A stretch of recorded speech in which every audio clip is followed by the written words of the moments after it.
N Lefty. We're here every Tuesday from 6 to 7 p.m., barring unseen illnesses. Lefty is out today. He's caught a nasty virus of some kind and has lost his voice, which, you know, for half of my audience is good news, and for the other half is bad news. Anyway, we wish Lefty will get well quick here very soon. We had a rip-roaring discussion last week, and we had the show planned out, and it's unfortunate that he was ill. However, we did have a guest host lined up, and we were really excited to have Mike Sporer on. Just a few minutes ago, he called me and he said, listen, I can't make it. I have something going on with my daughter. And, you know, between hosting your show, which is usually the highlight of my week, and being with my daughter, I got to go be with my daughter. So we wish Mike well. And then the third thing that has plagued our show today, our ever humble and reliable Frank has been replaced for the show by the ever more humble and yet to be seen reliable Frank Jr. And Frank, regular, looks like a pretty decent guy. Frank Jr. over here looks like he's a bass player for, or the drummer for Cirrus Minor. So, you know who they are, yes. Frank Jr.? Yes, you do? I do. They're a great band. Yes. Oh, yeah. And what I need to do is bring in the CD they gave me. They told me I could use their music as some of our intro stuff. What do you think of that? Yeah, that'd be really good. I think that'd be really good. Anyway, a lot of things have gone on this week and last week, and things keep getting worse and worse for the President of the United States. First, we'll talk about the NSA scandal. It's widening. It continues to widen. More countries are getting added to the list of people they spied on. More people here in America is having a larger list of, or being added to the list of people that have been spied on. It's getting so bad that even Mick Jagger, a committed liberal from England, has started taking shots at our president over this NSA scandal. I mean, of course, the jokes are coming, you know, hard and fast, but it really is rather serious. And there's testimony by an admiral, and I forget the admiral's name. And of course, it always happens right when you go on the air. You have all your stuff, and suddenly you forget the guy's name. Anyway, he got in there and he said that they don't have the authority to listen in on people's conversations without a warrant. And when asked directly, have they been listening in, he replied, no. Well, I'm glad to hear that. But the problem is, like Blake pointed out last week, there is something called the FISA, which is this kangaroo court, basically. That's how I've termed it. I don't know if it's truly a kangaroo court, but that's how I term it, where they just basically rubber stamp the warrants. And it's something set up, of course, by George Bush in response to the liberals being mad about this. Now, one of the things I haven't heard from my conservative compatriots about this NSA scandal and spying on Americans is the outrage that the left has over President Obama doing exactly what they thought George Bush was going to do. Now, the problem is conservatives look outside the country for bad things, and liberals look on the inside for bad things. And like, as we all know, liberalism at some point, liberalism leads to socialism. Socialism leads to communism, and communism leads to a police state. That's a typical scenario. It has played out. It doesn't always happen that way, but that's how it plays out. The bottom line is the reason the liberals are so bent out of shape about this isn't I mean, aside from the fact that it obviously spying on U.S. citizens is absolutely intolerable, but they understand that this progression can lead to a police state, from liberalism, socialism, communism to a police state. They are very careful to make sure that it doesn't go too far, that it doesn't get out of hand.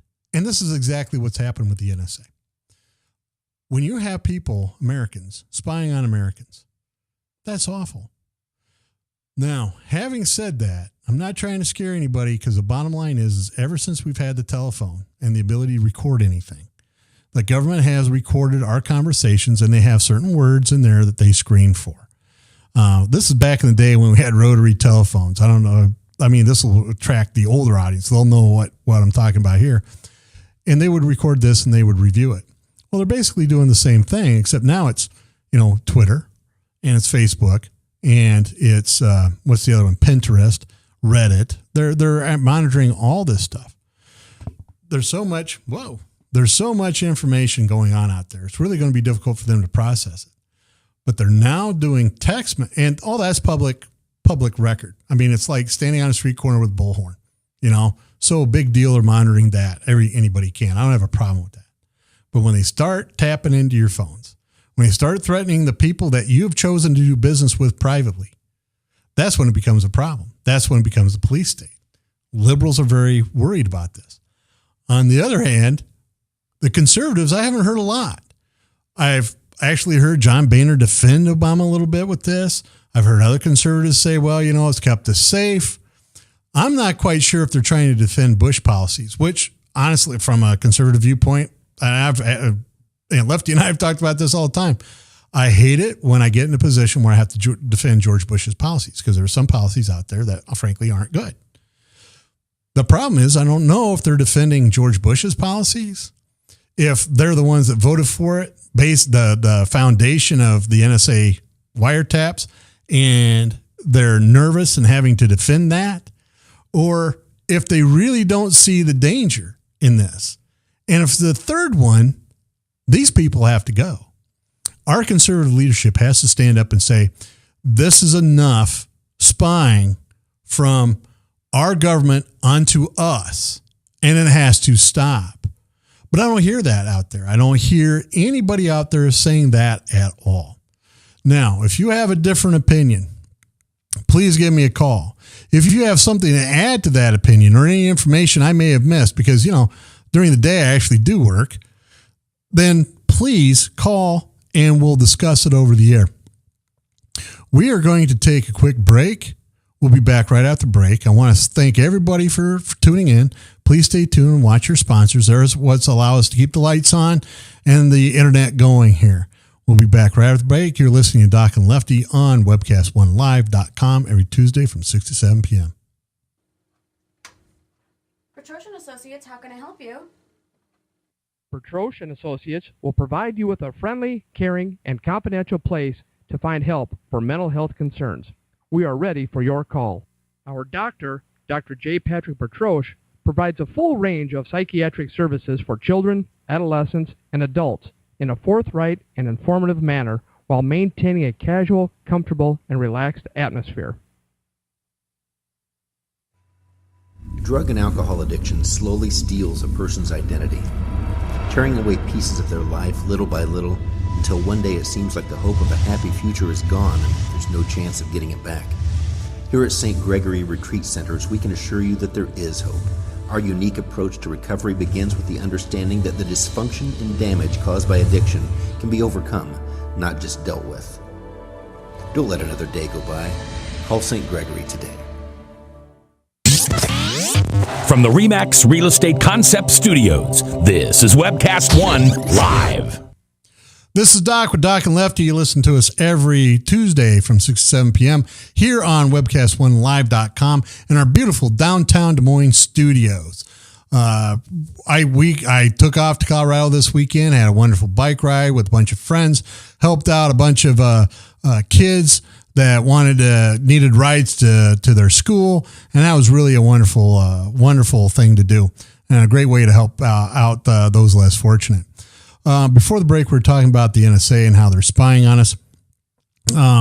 President Obama has gone on several times here in the last week to say, no, we don't spy on Americans. We just spy on the rest of the world. And that doesn't look good. None of that makes us look good. The problem is we have this guy named Snowden, who is apparently some kind of tech person, and had ratted everybody out and said, hey, listen, this is really what they're doing. So he's fleeing from country to country to avoid being prosecuted. And what's interesting about this is they have charged him with treason. The Department of Justice charged him with treason very quickly.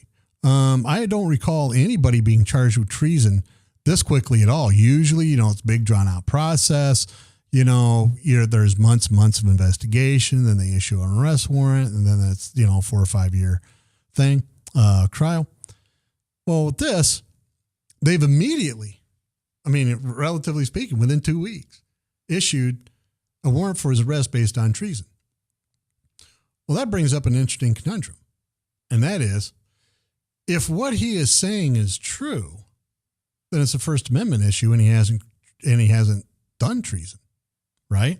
And there's whistleblower statutes and laws out there that would protect him and his right to say, hey, listen, this is what's going on. So you get down to either he's telling the truth or he's not, in which case it's a libel issue and the rest of it, but it's not treason. So the fact that the Department of Justice has issued a warrant for his arrest based and charging him with treason tells you that what he is saying is true. That's my perspective from this. Now, this is when, most of the time I don't miss Lefty because, he's a lefty. You know how it goes.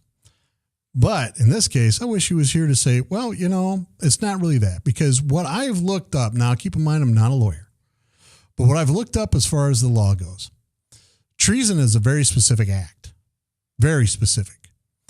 And if he has committed treason, he hasn't sold the information to anybody else.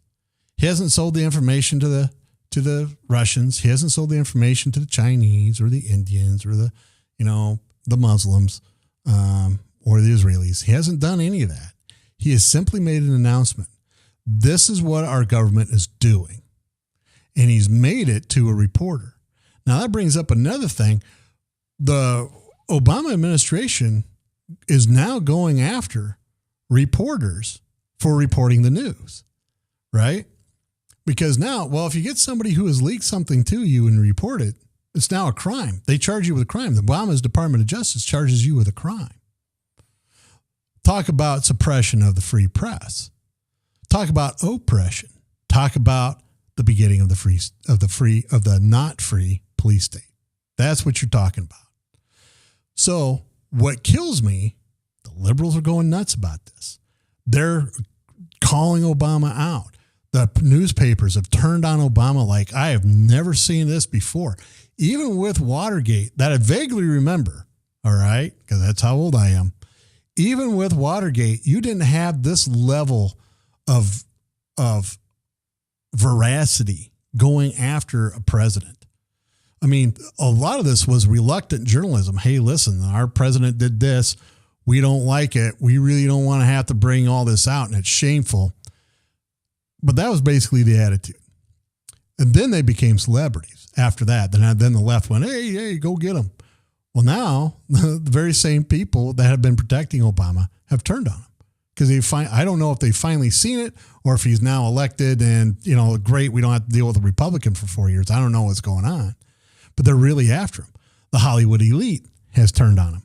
The media has turned on him. His donors have turned on him. So we do have a visitor in our office. He's small. You can't see him on camera, but he does manage to buzz right around right in front of me. So I'm sorry if I might wave a little bit. Not waving at you, Mom. So you have all this going on, and but nobody's saying anything. Nobody's saying a word about him, about POTUS, President Obama, charging the journalists who release this information that has been given to them, that apparently has been vetted by these people, by the journalists, but they're being charged with, crimes. That's suppression of the free press. That is one of the steps to a police state. And everybody out there knows it, When you couple that, now Lefty's always giving me a bunch of guff about, conspiracy theories. Now I listen to them. I talk, some of them have merit, most of them don't. But in this case, you really can't help but to suspect that has been a systematic dismantling of the free press by Obama. He is a charmed man. Whenever he's been challenged by the press, he's responded terribly, petulantly, if that. He will outright exclude news organizations from his press junkets. And now it's finally culminated in, well, we're spying on the APA. We're going to spy on other ones, on other newspaper organizations and media organizations. And we're now going to start charging people with crimes for reporting the news as they see it. And it's just taking the final step where you finally have a whistleblower going, hey, listen, this is what they're doing. And now he's fleeing from country to country. Now, if you haven't, Snowden released all this information. He's not released any documents and really hasn't released any proof. The Department of the Department of Justice's response to this has been to charge him with treason. That tells me right there's at least a kernel of truth. He went to the Chinese. Actually, he went to Hong Kong because they don't have an extradition treaty. The Chinese did what the Chinese do when they're in a tough spot, and that is punt. So they punted him straight over to the Russians. I'm going to tell you what's happening to this guy in Russia because he missed his flight to Cuba. The KGB, or it's not the KGB because they're over, but whatever took over for the KGB is now pumping this guy for every bit of information he has. Now, despite everybody's view that Russia is, a defeated enemy, they may be a defeated enemy, but they are not by any means down and out. They are resurgent. They're going to extend their influence, and they're going to get all the information they can from this guy. With the added bonus, the longer they keep him in Russia, the more they can thumb their nose at the Americans and specifically at President Obama.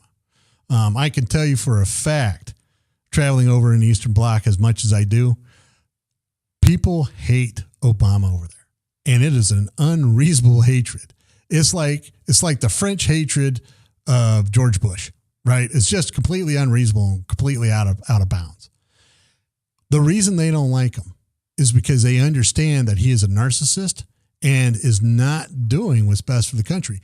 When you have communists telling you need to review your spending and borrowing habits, this is with the Russians and the Chinese 3 years ago, then there's a problem. So the Russians are holding on to him, thumbing their nose at us, not really making us look like, buffoons, but definitely making President Obama look like a buffoon in the Department of Justice. And then right after the break, we'll talk about how the IRS fits into this. Now, I got my Facebook up. You can any of my friends out there, if you want to make a comment, Lefty, if you want to comment on there, you can do that right here on Facebook, or you can text into the show because I have my phone here with me. Right after the break, we'll be talking about the IRS and its scandal and how this all dovetail back into an administration whose goal is not the continuation of our lifestyle, but a shift straight into socialism and that slide right into the police state. We'll be back right after the break. You're listening to Doc and Lefty on webcast1live.com. Drink, dance, party. Kitty's is the ultimate dance club in Des Moines. A huge dance floor with room to move, 3 bars to keep your drinks full, and kickin' DJs playing all your favorite dance music. At Kitty's, we've always got your birthday party planned with Birthday Fridays. That's right, when your birthday rolls around, there's only one place to go. Gather up your friends and head to Kitty's, where you drink free on the Friday of your birthday week. Find out more about Birthday Fridays at kittysusa.com. Kitty's, all kinds of people, all kinds of music, all kinds of fun. Drug and alcohol addiction slowly steals a person's identity, tearing away pieces of their life little by little until one day it seems like the hope of a happy future is gone and there's no chance of getting it back. Here at St. Gregory Retreat Centers, we can assure you that there is hope. Our unique approach to recovery begins with the understanding that the dysfunction and damage caused by addiction can be overcome, not just dealt with. Don't let another day go by. Call St. Gregory today. From the RE/MAX Real Estate Concept Studios, this is Webcast One Live. We're back. You're listening to Doc and Lefty on webcast1live.com. We're here every Tuesday from 6 to 7 p.m. on webcast1live.com. Unfortunately, Lefty has been ill and it cannot make it tonight. In fact, Frank Jr. asked a question, well, what exactly is treason? And this is where I wish Lefty was here because he could give you a really good answer with this.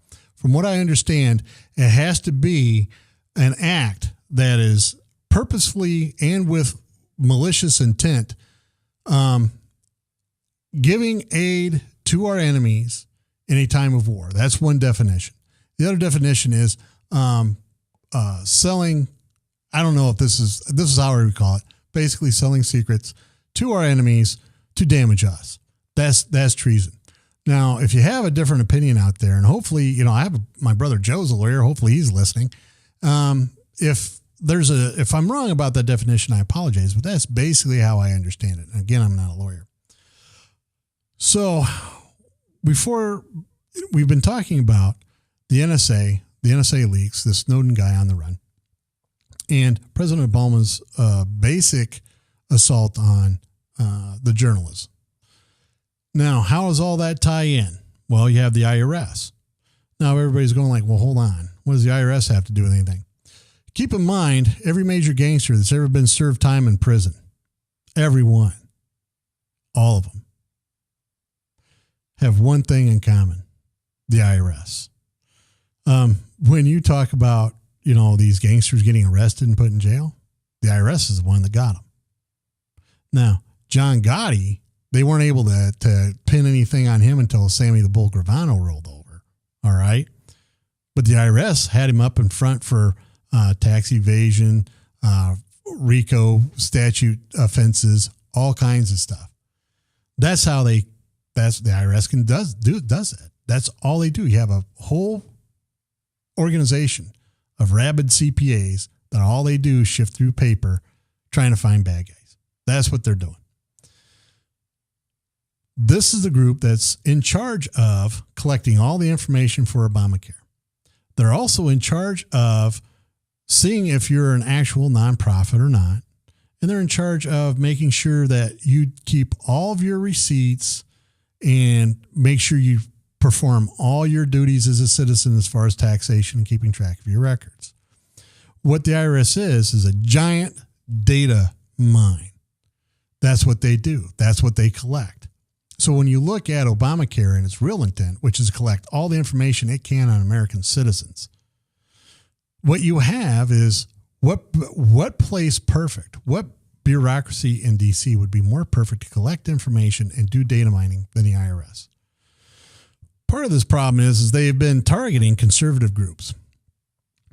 And don't get me wrong, they target lefty groups here and there, but it's more of a review instead of an actual targeting, instead of actual harassment. I mean, there's the blogosphere is filled with stories of conservative Tea Party people being harassed and attacked by the IRS over things that really are, none of their business. One of the things, now this is an interesting point. Part of Obamacare now requires that I ask if you're fully Hispanic or in part Hispanic. Now I can tell you that as far as medicine goes, whether you're an Hispanic or whether you're white, Caucasian, really there's no diseases out there that are more prevalent in whites than are in Hispanics and vice versa. I can see trying to collect information if you're black because there are certain diseases like heart disease, hypertension, sickle cell that occur more frequently in people with a black heritage. I can see that if you're Chinese, you have a tendency to have more strokes if you're of Asian descent. Native Americans have a tendency to have higher rates of diabetes. I can see doing that. Now, I will tell you as a practice in my office, I don't collect that information. It doesn't matter to me what you are. If you're in my office, I'm here to help you. All right.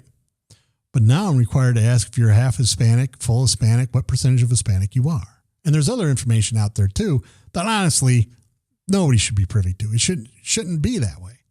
But I'm required by Obamacare to do this. I send this information into the giant machine, and the IRS is the one that processes it. So how does that tie in with spying? Well, you have the NSA spying on us at home. You have journalists being spied on and charged with crimes. You have Snowden trying to run from one place to another to avoid extradition and the charge of treason. You have countries overseas that are friendly to them because they view us as the big giant monster. That's nothing new. But now it's like, well, holy cow, we even have a socialist president, acting like a commie, right? Because that's what communists do. They spy on their own people. They set up a police state, right? So there's countries out there friendly to them.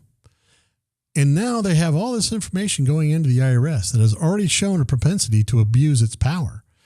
Chuck Grassley even fought for the Fair Tax Code, which means, or the Taxpayers' Bill of Rights. That's what it was. And he campaigned. He had to have campaigned a solid 6 years, 8 years to get this passed. But we have to have laws in place to protect us, the U.S. citizen, from the IRS. This is how this all gets together. All these things have one thing in common. That is spying on Americans, collecting information about Americans so it can be used at a later date.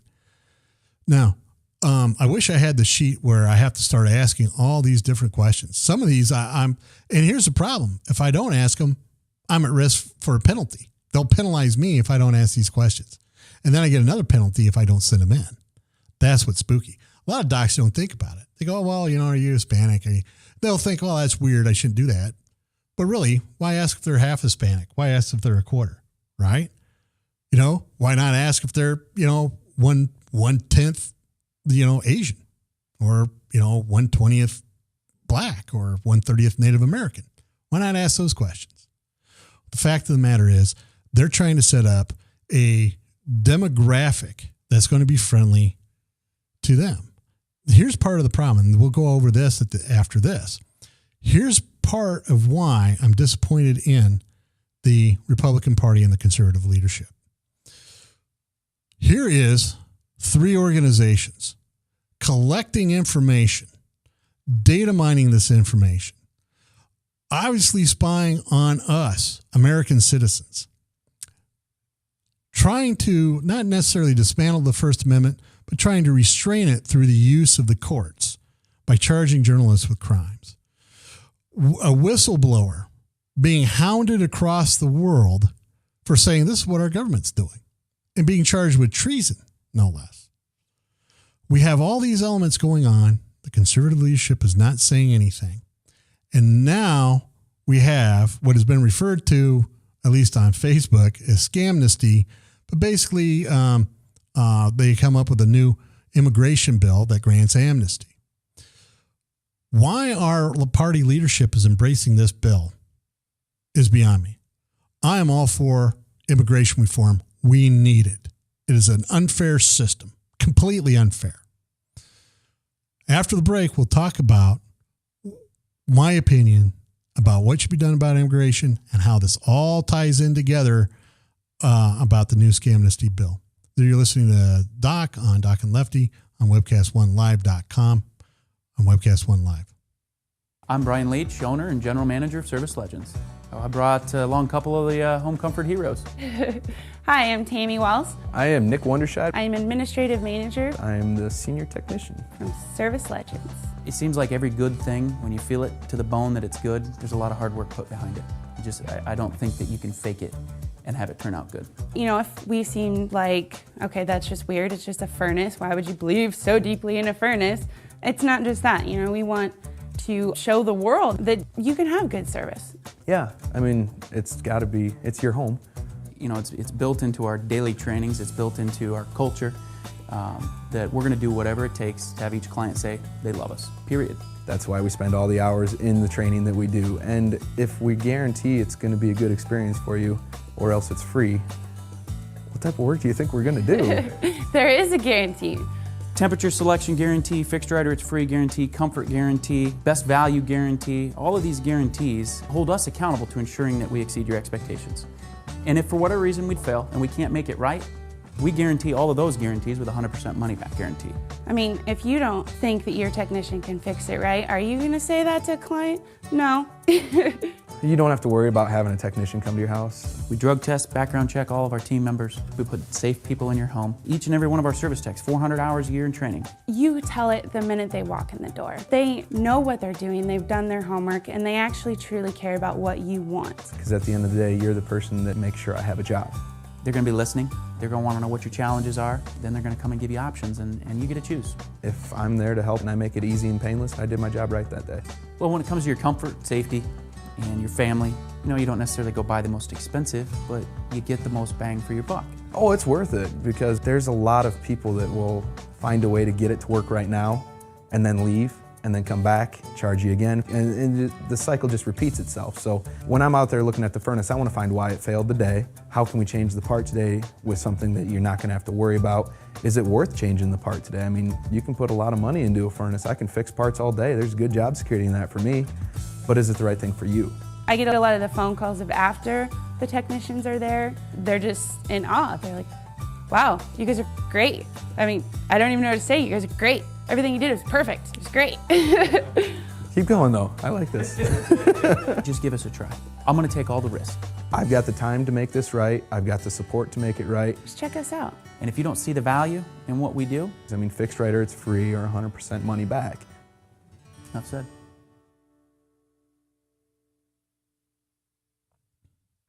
This is Doc with Doc and Lefty. You're joining us every Tuesday from 6 to 7 p.m. here on webcast1live.com.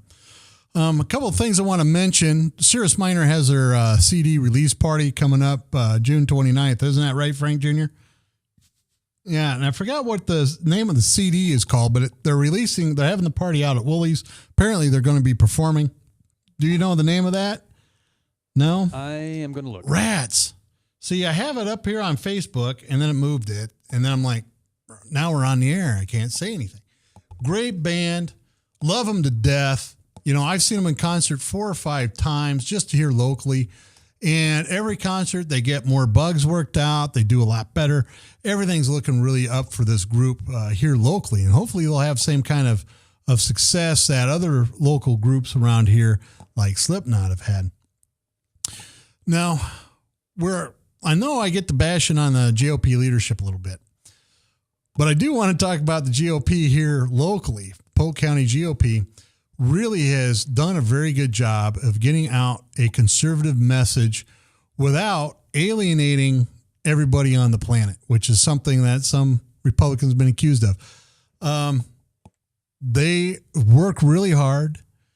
They just had a fundraiser, which was a tremendous success. I'm still waiting to hear that apparently they had dinner with the governor and dinner with the lieutenant governor and several other dignitaries up for auction. I haven't heard what the final bid was on that, but that was something very exciting. They have another fundraiser coming up here. Of course, they're going to be out at the Iowa State Fair at the GOP booth. So, that's their next big event. This fall, they're going to have another big dinner with big speakers coming out, and that's going to be exciting. Also, we're going to have the Ames Straw Poll pretty soon. That's about August fair time. And apparently Donald Trump and Bob Vanderplatz are planning to go to the Iowa Straw Poll and vet some candidates out there. So that's exciting news that's coming up. But be sure to go to polkgop.gov. And if you feel like it, contribute, but at least find out what they stand for, what they're talking about. Also, our sponsors, Des Moines Anesthesia, are terrific at pain management. And I know with the recent losses of several pain management doctors, if you're looking for a pain management specialist, they have 2 offices, one in Des Moines and one in Fort Dodge. And we would encourage you to get a hold of them and utilize their services. Dr. Iqbal is here in Des Moines, and Dr. Kent Krosky is in Fort Dodge. And, I know them both personally. They both suffer from their own pain conditions, so they understand what it's like when you're suffering with pain. Now, speaking of pain, our segue into the next segment is what is going on with the leadership of the Republican Party when you have John Boehner defending President Obama for things that are indefensible, such as spying on Americans, such as turning the IRS loose and not having them, not having any controls on, who they get to investigate. And this has gone all the way up to the Washington, D.C. office at this point. One of the problems with all this, here's a post by a friend of the show, actually it's Blake's Facebook friend, Phaedra Gay. And her point is that how embarrassing this has to be for us. There was a point in time where if we're chasing somebody down like this, there's no way the Russians or the Chinese would ever go, hey, we're not going to give them up. We're going to just screw with you a little bit. There's a point in time in our history that nobody would have done that. Doesn't matter who they were. They wouldn't have done it. And now they do it routinely. This guy, he's on the run. We're having to beg these people, right? Please come. Bring them over. Would you please give them up? Pretty please. So I get her point. Specifically, she says, how weak do we look as a global superpower, the only one that's remaining, when we can't even hold this guy, and Hong Kong and Russia will say to our faces, sorry, but we aren't helping with this one. I mean, that makes us look weak all the way around. And if you want to talk about giving fuel to the Islamist fire, I mean, how weak does this look? They're like, we can't even get one guy back. We can't catch one guy. He's our citizen. We had him here. How are they going to catch us? Right? So you have this whole thing going on, and you have the Republican leadership basically shrugging their shoulders, staying out of it. Now, last year when Latham and Boswell were running and the whole Boswell Ed Fallon thing popped up with the lawsuit and all that, Tom Latham told me directly, you know what? Because I asked him for a statement, officially. And he said, well, I really don't have a statement. I'm just, it's not my fight. I'm just running my own campaign. And it was a great quote. Great. Can't use it for much. Isn't going to generate a lot of excitement. After it, I said, well, thanks a lot, Representative Latham. I appreciate your comment. He looked at me and he says, we're off the record. I said, yeah. He goes, when you're looking at somebody trying to commit suicide and he's your enemy, you don't try to talk him out of it. So that may be why the Republicans are staying quiet. But they could at least say, listen, our stance on this is wrong. We needed a special investigator into the IRS. We need a special investigator into the NSA. We need a special investigator into President Obama, what he knew and when he knew, right? We need those. Here's an interesting thing. When you look at George Bush Jr., when you're looking at him and his 8 years, I think there was 12 special prosecutors appointed in that 8-year period of time. Do you know how many special prosecutors? Frank Jr., would you happen to know how many special prosecutors were appointed during Obama's administration so far? 5 years? Know how many? No idea. Because it's 0. None have been appointed. Now, that's what's funny is when Ronald Reagan and George Bush were in power, I believe that number was 24 special prosecutors in that 12-year period of time. Now, I may be off by my number, but it was 24. And during Clinton, I think he had 3, one of which was Ken Starr. So you look at the disparity between Democrats appointing special prosecutors for Republican presidents and Republicans appointing special prosecutors to Democratic presidents. I believe there needs to be a special prosecutor, and I believe that Eric Holder needs to step down because recuse himself, preferably step down, because what we're getting is all this march towards an elimination of our freedom. Lefty says this all the time. We were worried about George Bush, but here's President Obama, who won being the anti-Bush vote in part, And he's doing even more stuff that Bush was criticized for. Now, we ran a little long on this segment, and I apologize. We're going to be back right after the break on Doc and Lefty. We're going to go over some local politics and President Obama's carbon emission nightmare coming up. Thanks, everybody, for tuning in. We're here every Tuesday from 6 to 7 p.m. on webcast1live.com. Bertroche and Associates will provide you with a friendly, caring, and confidential place to find help for mental health concerns.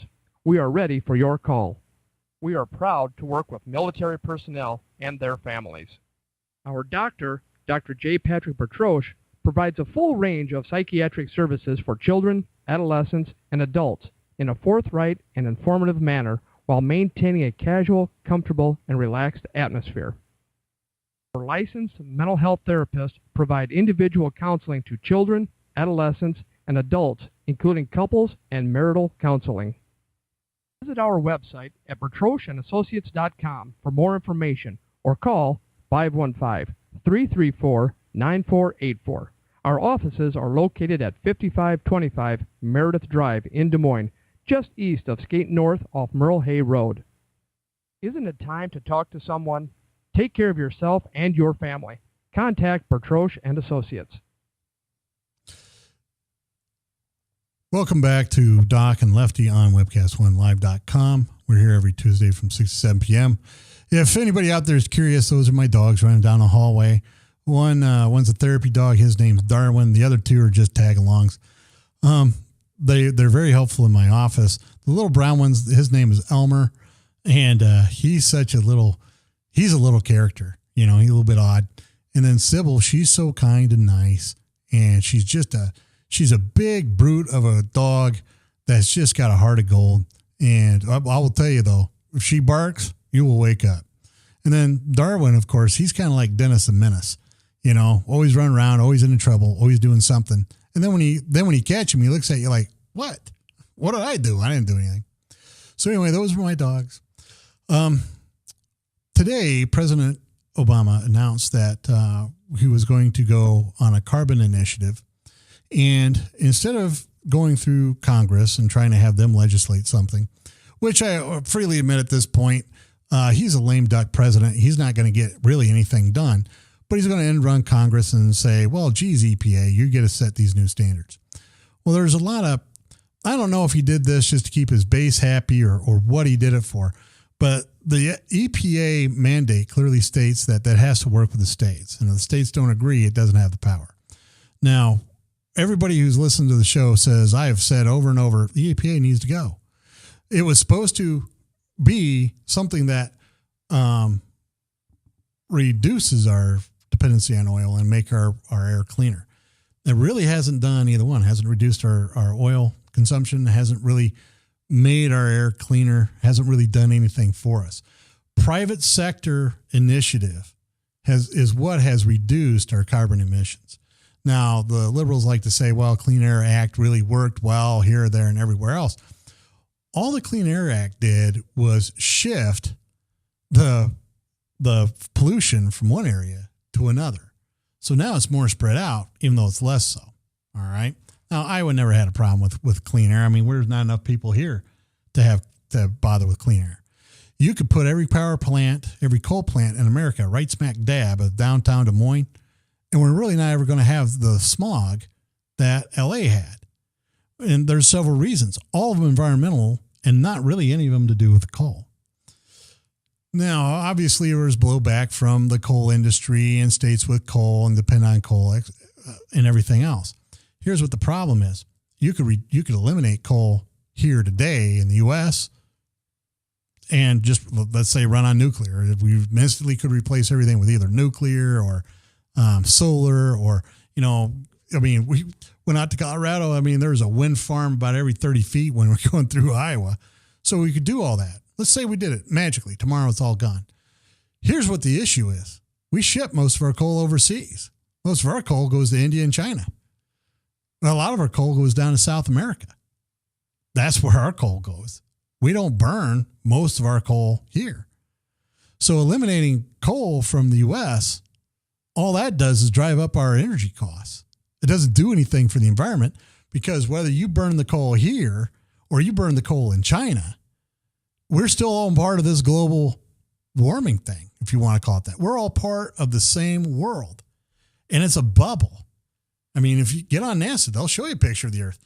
It's a big bubble like this, and about a finger's worth, about that wide, all the way around this bubble, this big, is the environment. That's where we live. So it's not like burning it over there is going to be any better than burning it here. Second thing is, when you start attacking parts of our industry that produce jobs, which Obama has done repeatedly throughout his presidency, you rocked the markets. Markets weren't doing very well at the end of last week. They're definitely not doing well this week. When you start rocking sectors of the economy, your economy can't recover. What we all know is if you're poor, you can't afford clean burning coal. You can't afford wind power. You can't afford solar power. When you're poor, you have to make do with what you have. So if you make America poor, not prosperous, and not allow us to recover and attack certain segments of our economy over and over, what you have is an inability then to develop clean coal, an inability to develop wind power and solar power. Now, I'm contrary to most Republicans, I firmly believe that if the government got out of the way of the green energy, that green energy would take off. There's a segment of the population that doesn't want to be on the grid. They don't want to have to pay Mid-American Energy. They don't want to have to pay, Colorado Power and Light. They'd rather just generate their own and be happy with it. These are the people that would be the pioneers. The other problem with restricting coal is oil, I think. Now, I might be remembering this incorrectly, but oil has one of the highest yields of energy that we can have. Coal also has one of the highest yields. The problem is it's just dirty, blows out soot and everything else. But our coal plants today are 120 times cleaner than they were 20 years ago. That's a lot of progress. That wasn't from pressure from the EPA. That was pressure from people living near the coal, right? The people living near the power plants. Hey, listen, we don't want this. And, it also is good PR. These power companies have to compete with other power companies to deliver their power to you. And they will do anything to get your vote, right? Or to get your money, basically. But your vote, you know what I'm saying. So when you have President Obama attacking certain segments of the population, things are going to go bad. And things are going bad now. And I don't know why he's choosing to go this way when he could easily build a Democratic coalition in the U.S. Senate and say, hey, listen, let's start working on, trying to eliminate coal and replace it with something else. But he doesn't. He just says, well, we're going to get rid of coal. We're going to attack it because it's bad and awful. It's not bad and awful. It's what allows us to have things cheap in the United States. We're going to be back right after break. The Supreme Court issued what I think is a pretty amazing judgment on the voter ID law. And they struck down a major component of it, which I believe was the second or the fourth part of this law, which pretty much was a linchpin that held it together. We'll be back right after the break. You're listening to Doc and Lefty on webcast1live.com. We'll be back right after the break. From the RE/MAX Real Estate Concept Studios, this is Webcast One Live. Whether you're 10, 25, 50, 80 years old and beyond, everyone needs to live within their means. I'm Tom Coates with Consumer Credit of America. For almost a quarter of a century, we've helped people of all ages learn to manage their personal finances to benefit them far into the future. When problems arise, we've got the experience you need to make those debt problems go away. Got financial problems? Call Consumer Credit of America. If Tom Coates from Consumer Credit of America was your personal webmaster, Tom would filter out all bad debt emails. If Tom was your mailman, you'd never get any debt reduction junk mail. If Tom Coates was a lineman, he'd block any phone calls offering to reduce your credit card debt. Hi, I'm Tom Coates with Consumer Credit of America, and we're still your best choice for credit counseling. We're local, we're accountable, and we can do more. You make the call when the time's right for you. When it comes to competition, there really is none for Consumer Credit of America. This is Doc with Doc and Lefty. We're here every Tuesday from 6 to 7 p.m. See, I tell you, I miss Lefty sometimes. You know, I couldn't even remember what day we're here, Frank Jr. What do you think? It sounds like it's been a long week already. It sounds like it's only Tuesday. Oh, my God. Now, there's a conservative breakfast club that goes on every other Wednesday out at, oh, my goodness, I forgot. The one by Living History Farm. What one is that, Frank Jr.? Machine Shed? Machine Shed. There you go. And it starts about 7:15 every morning, or every other Wednesday morning. There you go. I got that out. And tomorrow they're going to have Jake Highfill, and he's a newly elected representative from Johnston. So that's going to be exciting to go out there if you ever want to meet him. He'll be there speaking tomorrow. Now, what's very interesting is in this, the Supreme Court ruling today on the Voter Rights Act is they have basically said you can't legislate from the bench. And that's what we're going to do today is legislate from the bench. Justice Ginsburg, she didn't say it's legislating from the bench, but that was the gist of her complaint about this voters' rights being struck down, because she said, well, we're going to set back voters' rights 50 years. I don't think that's going to happen. There are places that are going to, do whatever they can to get their people elected, like in Ohio, where, they had obvious voter fraud by the Democrats, or that one lady who had voted because, she had several dead relatives and she went and voted for them using their names. And she was a Democrat. So things like that are going to happen. The problem really boils down to we need an ID for everything. All right. Why don't we need an ID for voting? You need an ID to drive, and I understand it's a privilege and not a right, but you need an ID for that. You need an ID to get into the United States and out of the United States. If you're a U.S. citizen, you have to be able to provide an ID for that. You have to be able to provide an ID if you go to a bank. In fact, now you have to give a thumb. You have to put your thumb on it, right? Well, how come they can do all that, but we can't require them to have an ID to vote, to make sure at least eligible to vote. Nobody asks for an ID. I mean, everybody asks for an ID if you go to a nightclub. You should be able to go, and you have a right to free association. But you need an ID to get into a nightclub, because if you don't, you can get in trouble. So that's the part that was struck down. I think it was the fourth part, and I'm double checking right here. The Texas law. So the Texans, being Texans, immediately passed their voter ID law. But part of the problem with the decision is the same thing with the decision in Iowa that allowed gay marriage, and that is legislating from the bench. And whether you legislate from the bench from the left or from the right, it's still legislating from the bench. And that's part of the problem with this. You can't pick and choose. Either they're going to legislate from the bench or you're not going to. And whether it's something that you want or something you don't want, it's still not something you should be able to do. Now, I'm all for voter ID. I'm all for it. I'm all for being able to prove you're an American citizen and you're supposed to be here. Every other country in the developed world has laws out there that says you must produce a valid passport and a visa or your citizenship if you're pulled over for anything. The Ukrainians have it. The Russians have it. The Germans have it. The Brits have it. You have to be able to prove you're there and there legally. And you have to carry that with you. Now, I don't know about Canada, that's for sure. But here in the U.S., we should have something very similar. I mean, the liberals are always pointing towards Europe and what they have. Well, when we have that, the Europeans have it. Let's have it here. Ginsburg said something that I believe 100%. This is something that should be legislated from Congress.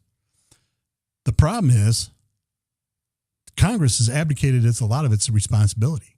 They're now much more interested in remaining in power than they are actually solving anything. There's an acquaintance of mine, and I won't name him because he hasn't given me permission to name him, but he's a Facebook friend of mine. He was at the old studio. And he told me one day, he said, I asked him, I said, are you a Republican or Democrat? And he says, I'm not either. And I said, well, you're kind of liberal. And he said, well, I'm kind of liberal and kind of conservative. I said, well, you must be a libertarian. No, I'm not a libertarian either.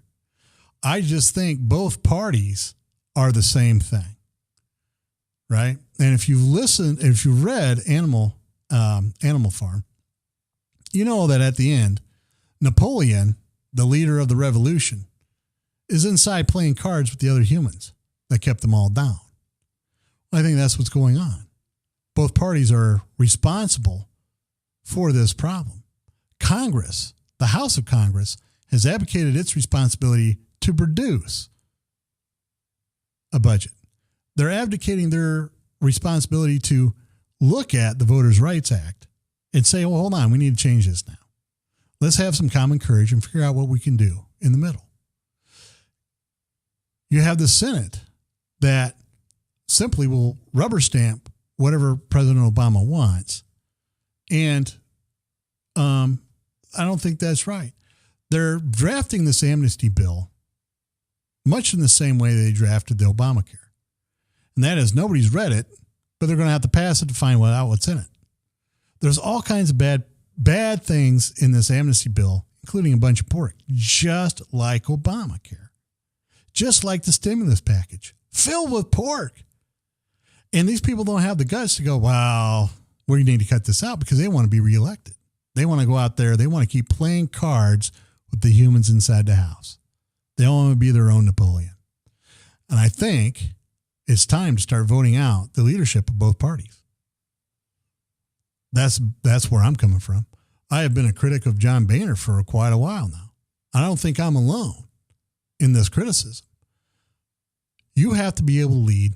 You have to be able to put together your coalition. For crying out loud, you have an unbeatable majority in Congress, in the House, in the House. You're at close to parity in the Senate, yet you can't get anything done. The House should just go ahead and put it up to vote and make the senators go, well, this is my voting record. This is what I'm doing. This is what I believe in. But they don't even have the courage to do that. They're trying to maintain the status quo.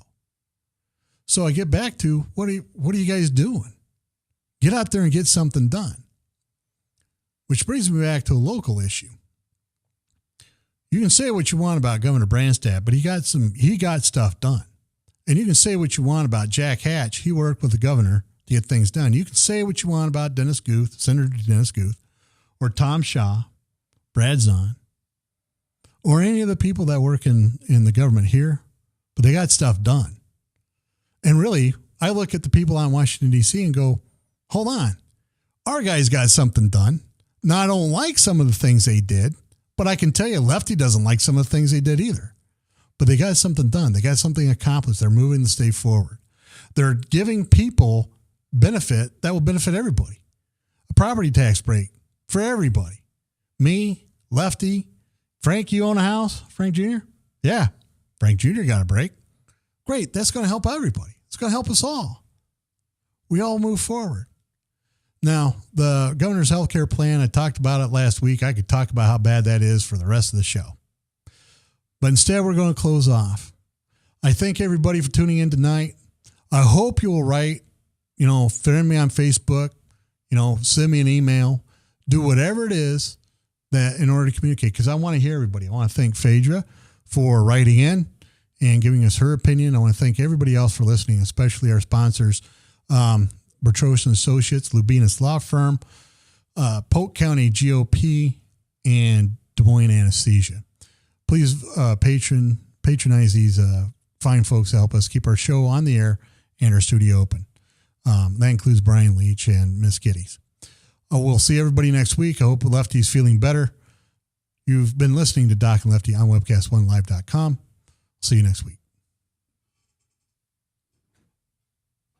Hi, I'm Representative Tom Shaw, and I love these guys. Both of them. Love these guys. Get over here. Get over here. them, both of them.